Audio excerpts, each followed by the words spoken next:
नमस्कार। बचपन में मेरे पापा ने मुझे एक बात बताई थी जो मुझे बहुत ज़्यादा गहरी लगी थी। उन्होंने कहा था कि अगर आपको एक पहले से खींची हुई लकीर के बगल में एक बड़ी लकीर खींचनी है तो उसके दो ही तरीके हैं। या तो आप मेहनत करके उससे बड़ी एक लकीर खींच दीजिए या फिर उस लकीर को मिटाकर छोटा कर दीजिए। उससे आपकी खींची हुई लकीर खुद ही बड़ी हो जाएगी। और ये बात मैंने प्रैक्टिकली लोगों को अपनी लाइफ में अप्लाई करते हुए देखा है। जैसे कि अगर मुझे अपनी कोई बात को सही साबित करना है तो मैं किसी दूसरे की कही बात को गलत साबित करना शुरू कर दूंगी, उसके बारे में गलत बोलना शुरू कर दूंगी। उससे क्या होगा कि मेरी बातों को लोग सही समझने लगेंगे। मैं बात कर रही हूँ यजुर्वेद के एक ऐसे श्लोक का जिसका यूज़ करके हिंदू धर्म के बारे में बहुत गलत भ्रांतियाँ फैलाई जाती हैं, बहुत ज़्यादा गलत बोला जाता है। भाई अगर आपका धर्म अच्छा है तो बहुत अच्छी बात है, आप उसके बारे में अच्छी अच्छी बातें बताइए, लेकिन दूसरों के धर्म की बुराई करने का अधिकार आपको नहीं है। क्योंकि इंसान का जो धर्म होता है वो उसका अस्तित्व होता है। तो आप एक इंसान के अस्तित्व को ख़त्म कर रहे हैं उसको गलत चीज़ें बताकर, जिसके बारे में आपको भी सही से नहीं पता, लेकिन आपका एक ये टारगेट है कि आपको उसको गलत चीज़ें बतानी है, उसको गलत चीज़ें, उसके बारे में ही गलत चीज़ें बतानी है। अब अगर जो मेरे पेरेंट्स हैं वो मेरे पेरेंट्स ही हैं, वो मेरे लिए जितना सोचेंगे कोई और नहीं सोचेगा। अब आप मेरे पेरेंट्स को के बारे में, मेरे पापा के बारे में मुझे गलत गलत बातें बताए जा रहे हैं और अपने पापा के बारे में अच्छी अच्छी बातें बताए जा रहे हैं, तो ये अच्छी बात है। लेकिन ये फैक्ट है कि जितना जितना ज़्यादा प्यार मुझे मेरे पेरेंट्स करेंगे उतना किसी और के पेरेंट्स नहीं कर सकते। तो जो हमारा धर्म होता है, किसी का भी धर्म, मैं ये सिर्फ अपने धर्म की बात नहीं कर रही, चाहे आप मुस्लिम हैं, चाहे आप हिंदू हैं, चाहे आप क्रिश्चियन हैं, चाहे आप सिख हैं, हम जिस घर में पैदा होते हैं, भारत एक ऐसा देश है जहाँ पर धर्म को बहुत ज़्यादा मान्यता दी जाती है। तो हम जिस धर्म में पैदा होते हैं, हम बचपन से उन संस्कारों को सीख कर बड़े होते हैं। लेकिन आप जानबूझ करके एक इंसान को ये बोल रहे हो कि अरे तुम जो बचपन से फॉलो करते हो रहे हो वो गलत है। क्यों गलत है? क्योंकि तुम्हारी जो बुक्स हैं, तुम्हारे जो स्क्रिप्चर्स हैं, तुम्हारे जो वेद हैं, उनमें ये चीज़ गलत लिखी हुई है। आप उसको ये चीज़ बता रहे हो। और एक इंसान, प्रॉब्लम क्या है कि हम हिंदू अपने ग्रंथों को नहीं पढ़ते हैं, और ये फैक्ट है, बहुत बड़ा फैक्ट है। हम बचपन से, अगर हमारे बच्चे पढ़ भी रहे तो हमको बोलते हैं अरे इसको बाद में पढ़ लेना, पूरी लाइफ पढ़िए, अभी तुम्हारी कोई उम्र है ये वेद पढ़ने की, मत पढ़ो, ये सब मत पढ़ो किताबें, अपने अपने कोर्स की किताबें पढ़ो। तो इस वजह से हमारा जो ज्ञान है, हमारा धर्म का जो ज्ञान है वो बहुत कच्चा होता है। तो कोई भी इंसान, अगर अगर अगर एक इंसान मुझे आकर कह रहा है कि फला पेज नंबर पर ये आपका श्लोक लिखा हुआ है, इस श्लोक की संख्या ये है, तो हम उससे एक बहुत ज़्यादा इंस्पायर हो जाते हैं। ये फैक्ट है। जब मैं छोटी थी तो हमारे अकाउंट्स के टीचर थे, वो पेज नंबर बताते थे कि इस पेज नंबर पर ये क्वेश्चन है, इसका ये आंसर है। तो हम सब बच्चे बहुत ज़्यादा उनसे बहुत ज़्यादा प्रभावित हो जाते थे कि अरे इतना नॉलेज, मतलब हमें ये लगता है कि अगर एक इंसान को पूरी बुक के पेज नंबर्स तक रटे हुए हैं, क्वेश्चन नंबर्स तक रटे हुए हैं, आंसर्स तक रटे हुए हैं, तो इसका मतलब उसने उसको बहुत डीपली पढ़ा है, बहुत बार पढ़ा है। तो हम ये जो विश्वास कर लेते हैं कि नहीं, अगर किसी एक इंसान बहुत ही कॉन्फिडेंटली से उस पेज पर ये लिखा हुआ है, पेज नंबर ये लिखा हुआ है, श्लोक नंबर ये लिखा हुआ है, तो हम उस पर ब्लाइंडली ट्रस्ट कर लेते हैं बिना पढ़े। क्या आपने, अगर वो इंसान आपसे ये कह रहा है कि आपकी किताब में ये चीज़ लिखा हुआ है, इस पेज नंबर पर ये लिखा हुआ है, कॉन्फिडेंटली भी बोल रहा है, तो क्या आपने एक बार भी जाकर चेक किया? आपने देखा कि उसका रियल मीनिंग क्या है? क्योंकि संस्कृत के ऐसे बहुत सारे शब्द होते हैं जिनके 2-3 अर्थ होते हैं, तो उस अर्थ में क्या लिखा हुआ है आपको नहीं पता। फॉर एग्जाम्पल, एक शब्द है ताड़ना। ताड़ना का मतलब होता है देखना भी होता है, और उसका मतलब मारना भी होता है। अब लाइन टू लाइन डिपेंड करता है कि मैं उसमें क्या लिख रही हूँ। अब एक लाइन, ऐसा नहीं कि 2 लाइनें लिखी हुई हैं और उसमें एक में मैं ताड़ना का शब्द निकाल रही हूँ कि मारना, और दूसरे का मैं शब्द निकाल रही हूँ कि देखना। तो वो आपको पहले समझना पड़ेगा। अगर वो इंसान आपको रेफरेंस दे रहा है तो आप उस पर ट्रस्ट करने से पहले आप जाकर देखिए कि उस किताब में क्या लिखा हुआ है, रियलिटी में क्या लिखा हुआ है। लेकिन हम उसको नहीं देखते। हमें लगता है कि नहीं, हम वीक हैं क्योंकि हम बहुत सारे हैं, हमारे भगवान बहुत सारे हैं। इसलिए वो कहते हैं ना कि बहुत सारे जो होते हैं उन पर इंसान ट्रस्ट नहीं करता। अरे ये तो बहुत सारे हैं कि भाई इसको फॉलो करो, उसको फॉलो करो, इसको करो। ऐसा कुछ भी नहीं है। आप समझिए पहले उस चीज़ को, आप जानिए उस चीज़ को कि वो क्या है।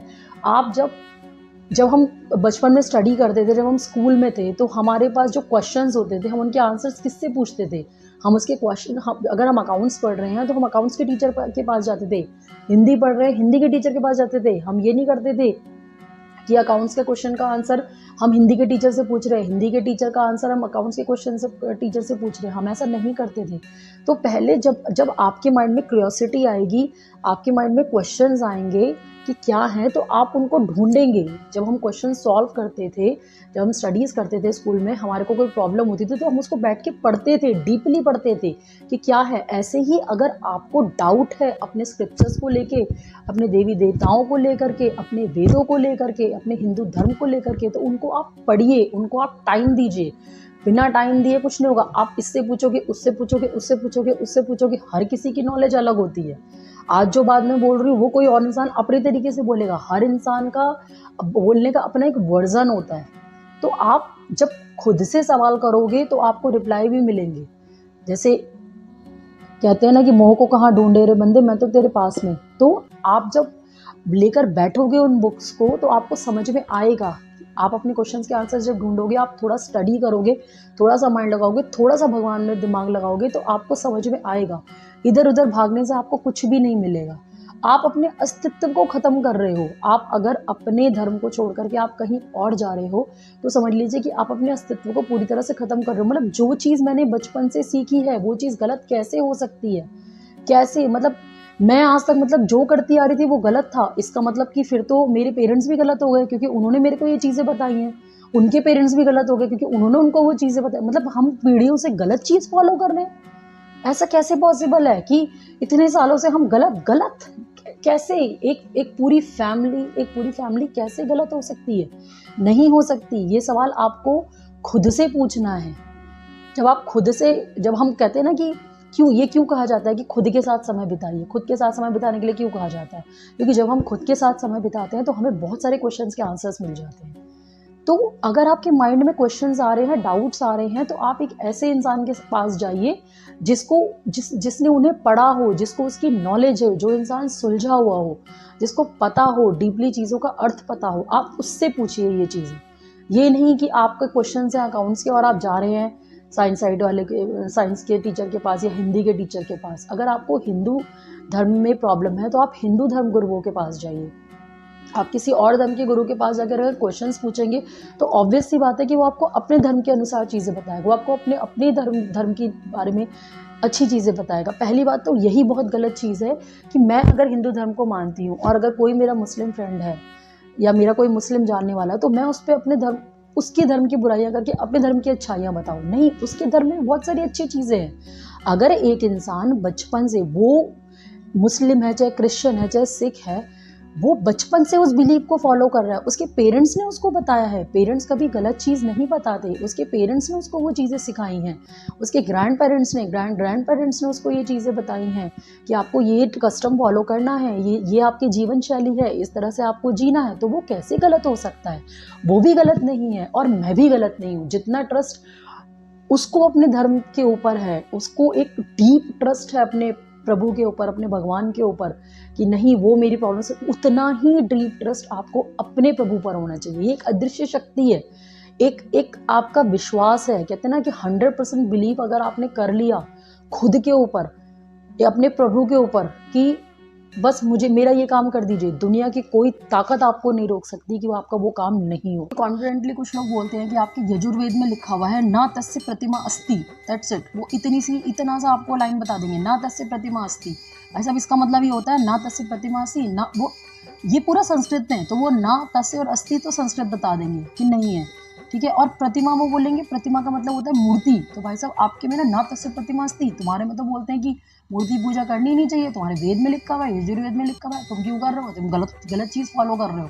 अरे बचपन से तुम गलत चीज़ फॉलो कर रहे हो, तुम्हारे सारे दादा परदादा सब तुम्हारे गलत चीज़ फॉलो कर रहे हैं। अरे भाई साहब, गलत इंसान, चीज़ ही गलत हो, आपको तो भगवान मिल ही नहीं सकता क्योंकि आप तो गलत चीज़ फॉलो करो। ना तस्य प्रतिमा अस्ति, ना तस्य प्रतिमा अस्ति। प्रतिमा का मीनिंग, पहली बात तो आप संस्कृत मीनिंग खोजिए यहाँ पर कि प्रतिमा का संस्कृत मीनिंग है। ये हिंदी वर्ड नहीं है, आपने बाकी का लाइन तो संस्कृत का ले लिया, प्रतिमा आप ले रहे हो हिंदी का। हिंदी में प्रतिमा को मूर्ति कहते हैं, संस्कृत में प्रतिमा का मतलब होता है बराबर। पहली बात तो जब भी आप एक श्लोक पढ़ते हैं, श्लोक जो होते हैं उनका एक छोटी सी लाइन आप नहीं ले सकते हैं, आपको उसको पूरा का पूरा श्लोक लेना पड़ेगा। पूरा का पूरा आपको श्लोक लेना पड़ेगा कि पूरे उस श्लोक में क्या लिखा हुआ है। आधी लाइन से आप अर्थ नहीं निकाल सकते किसी भी चीज़ का। ये पूरा श्लोक है, न तस्य प्रतिमा अस्ति यस्य नाम महदश्य हिरण्यगर्भा इत्येष मामा हिंग सिदित्यश यस्मान्य जात इत्येषा। अर्थात जिस परमात्मा की महिमा का वर्णन हिरण्यगर्भा, यस्मान्य जात तथा मामा हिंसित आदि मंत्रों में किया गया है, जिसका नाम और यश अत्यंत बड़ा है परंतु उसका कोई प्रतिमान नहीं है। यहाँ पर इस पूरी लाइन में आप बताइए, मैं वापस इसका अर्थ आपको बताती हूँ। जिस प्रतिमा की महिमा का वर्णन हिरण्यगर्भा, यस्मान्य जात तथा मामा हिंसित आदि मंत्रों में किया गया है, जिसका नाम और यश अत्यंत बड़ा है परंतु उसका कोई प्रतिमान नहीं है। अर्थात उसके बराबर का कोई नहीं है, उसका कोई प्रतिमान नहीं है, उसका कोई बराबर का नहीं है। यहाँ पर कोई ये क्यों कहेगा कि जिसकी महिमा मंत्रों में कही गई है और उसका यश बहुत ज़्यादा बड़ा है, उसकी प्रतिमा नहीं है? ये कोई मीनिंग आपको लग रहा है, कोई सेंस लग रहा है? जिसकी कीर्ति बहुत ज़्यादा है, जिसका यश बहुत ज़्यादा है, उसके बराबर का कोई नहीं है। अर्थात उस ईश्वर के बराबर इस धरती पर कोई भी दूसरा नहीं है। ये इस पूरी लाइन का मतलब है। लेकिन क्यों? क्योंकि वही है ना, अभी मैंने आपको क्या बोला कि मुझे अपनी लकीर को बड़ा करना है, तो एक मेरा फॉर्मूला क्या कहता है कि सामने वाले की लकीर, जो पहले से लकीर खींची उसको छोटी कर दो। तो यहाँ पर वो लकीर छोटी किए जाने वाला काम किया जा रहा है, ठीक है। तो आपको प्रॉब्लम ये कि आप उसने एक वर्ड बोल दिया, न तस्य प्रतिमा अस्ति, आपने मान लिया ईश्वर की प्रतिमा नहीं है। अरे आपके माता पिता, आपकी दादा दादी, आपके परदादा, आपकी इतनी सारी पीढ़ियाँ जो मूर्तियों की पूजा करने की आ रही हैं, धरतियों में से मूर्तियाँ निकल रही हैं, तो वो क्या गलत है? इतने सारे लोग गलत कर रहे हैं, इतने सालों से गलत कर रहे हैं। और आप खुद बताइए, आप फील कीजिए, आप जब पूजा करते हैं, आप बचपन से पूजा करते हुए आ रहे हैं, आपको क्या पॉजिटिविटी फील नहीं करती? अगर मुझे पॉजिटिविटी फील नहीं होगी, मुझे फील नहीं होगा, मैं क्यों करूँगी मूर्ति पूजा, क्यों मंदिरों में लाइन लगाऊंगी? तो आप किसी के अस्तित्व को ख़त्म नहीं कर सकते, आप किसी के अस्तित्व पर अटैक नहीं कर सकते। आप अपने इष्ट की पूजा करो। मैं अपने इष्ट की पूजा करती हूँ, मैं माता रानी की भक्त हूँ, लेकिन मैंने आज तक कभी किसी और धर्म के बारे में एक शब्द भी गलत नहीं कहा, क्योंकि मेरे ईश्वर, मेरे भगवान मुझे यही सिखाते हैं कि जो जिसकी इज्जत करता है उसको उसकी इज्जत करना। और मैं खुद दूसरे धर्म के आगे, मैं किसी भी मस्जिद के आगे, किसी भी गुरुद्वारे के आगे, किसी भी चर्च के आगे से अगर गुजरती हूँ तो मेरा माथा अपने आप झुक जाता है, मैं नमस्ते करती हूँ, क्योंकि मुझे नहीं, मेरे संस्कारों में मुझे ये नहीं सिखाया गया कि मैं दूसरों की बेइज्जती करूँ। तो आपको ये अधिकार नहीं है। मैंने कभी नहीं कोशिश किया कि मेरा कोई मुस्लिम फ्रेंड है या मेरा कोई ईसाई फ्रेंड है या मेरा कोई सिख फ्रेंड है, उसको मैं कन्वर्ट करूँ। हर धर्म बहुत खूबसूरत है, क्योंकि हर धर्म में बहुत सारी अच्छाई है। हर धर्म एक बात कहता है, ईश्वर एक है। बस सबका अपना अपना मानने का तरीका है। तो आप क्यों किसी धर्म के बारे में इतनी नेगेटिव बातें बोल रहे हो कि सामने वाले का आप अस्तित्व खत्म कर रहे हो। और हम उसको, क्योंकि हमारी कमजोरी है, हमारी कमजोरियां हैं, इसलिए हम उसको मौका भी दे रहे हैं कि वो हमारे अस्तित्व को खत्म कर दे। तो अपने अस्तित्व को बचाने का सिर्फ एक ही तरीका है, अपने ज्ञान को बढ़ाना। Subject are important, subject important है, उनको आप पढ़िए, लेकिन साथ में सिर्फ एक घंटा अपने प्रभु का नाम भी लीजिए। सिर्फ नाम लेने से ही बहुत ज्ञान प्राप्त हो जाएगा। आपको इतनी शुद्धि प्राप्त होगी। मन जब शुद्ध होगा, आपका दिमाग स्वतः ही लगेगा कि थोड़ा सा मैं ये भी पढ़ लेता हूँ। धीरे धीरे करके आप, और अगर एक बार आप खुद कॉन्फिडेंट हो गए कि तो कोई और आपसे सवाल नहीं कर पाएगा। आप खुद नहीं जाओगे किसी से सवाल करने, ना वो आपसे सवाल करेगा। मेरा कॉन्फिडेंस अगर कोई देखेगा तो वो मुझसे सवाल करने नहीं आएगा। और कैसे कोई आपको आगे बोल दे कि आपका धर्म गलत है और आप उसकी बात मान लो। अगर कोई आपको ये कह दे कि आपके पिताजी गलत है, मेरे पिताजी सही हैं, तो क्या मैं उसके घर में जाके रहने लग जाऊंगी कि अच्छा भाई साहब आपके पिताजी अच्छे हैं, अब तो मैं आपके घर में रहूँगी, मेरे पिताजी तो बेकार है, मैं तो बचपन से गलत पापा को फॉलो कर रही थी, अब मैं आपके पापा को फॉलो करूँगी, अब मैं आपके घर में रहूँगी। करोगे आप ऐसा ये चीज़? तो जब आप अपने पिता को नहीं बदल सकते हो तो उनके दिए हुए संस्कारों को क्यों बदल रहे हो? उनके दिए हुए संस्कारों को क्यों बदल रहे हो आप? गलत है ये चीज़। अपने ज्ञान को बढ़ाइए, अपने ज्ञान की शुद्धि कीजिए। किसी से प्यार हो जाना गलत नहीं है, लेकिन जो प्यार होता है ना, उसमें धर्म चेंज नहीं होता, उसमें इज्जत दी जाती है। हमारे हिंदू धर्म में सबसे बड़ी प्रॉब्लम क्या है कि ये बोला जाता है, अरे बहुत सारे देवी देवताओं को मानते हो, आपके तो अलग अलग स्टोरीज हैं, बहुत सारे देवताओं को मानते हो। हर चीज़ का एक रीज़न होता है। हिंदू धर्म जो है ना, साइंटिफिक धर्म है बहुत ज़्यादा। हमारे हर चीज़ के पीछे एक रीज़न होता है। प्रॉब्लम क्या है, हमें नॉलेज नहीं होती तो हम आंसर नहीं दे पाते। हम आंसर नहीं दे पाते तो फिर हम झूठे साबित हो जाते हैं। क्यों कर रहे हैं? क्योंकि आप कुछ भी कर रहे हो ना, तो आपको पता होना चाहिए कि आप क्यों कर रहे हो। अगर आपको ये पता होगा ना कि आप क्यों कर रहे हो, तो आपको कभी कभी कोई आपकी जगह से नहीं हिला सकता।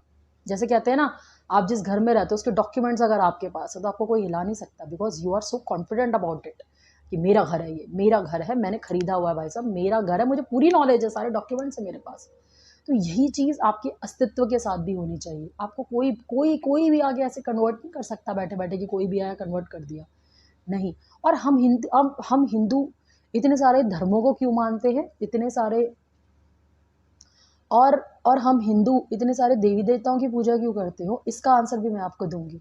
लेकिन उसके लिए वो एक बहुत बड़ा टॉपिक है, तो उसके लिए एक मैंने सेपरेट वीडियो बनाया, क्योंकि ये क्वेश्चन बहुत बहुत अराइज होता है कि इतने सारे देवी देवताओं को क्यों मानते हो। तो इसके लिए मैं एक अलग सेपरेट वीडियो बनाऊंगी, और अगर आपको ये वीडियो अच्छा लगा हो तो प्लीज़ इसको देखना अच्छे से, और जितना ज़्यादा हो सके शेयर करना।